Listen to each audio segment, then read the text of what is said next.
Ya. Aduh, sikit. Okey geng. Ni customer lama daripada tahun 2000 berapa tadi? 2020. 2020 datang lagi beli set meja makan pula. Time tu Acik ni dia beli dekat Bukit Pasir Muar. Ni dekat Bukit Pasir Muar lah geng.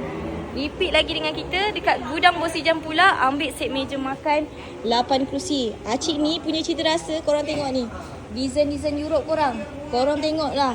Acik punya tu. Nampak tak tu? Aksesori Acik. Baru kena dengan Acik punya tema konsep. Sebab Acik ni dia jenis suka yang macam klasik-klasik.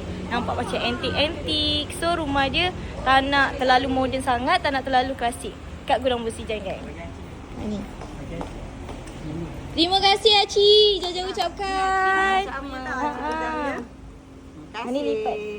Ada ni ke Acik beg muat tak Acik? Ha? Beg muat tak?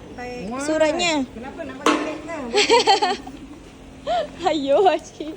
Nak bagi beg boleh je. Tu Acik jalannya makin laju tu Acik. Jalannya Acik dah makin laju. Dah dapat meja makan.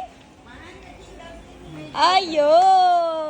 Lagi beberapa hari baru kita nak servis dulu barang Acik, baru kita hantar. Ni cendol. Cendol buat apa cendol? Allah. Cendol angkat pokok.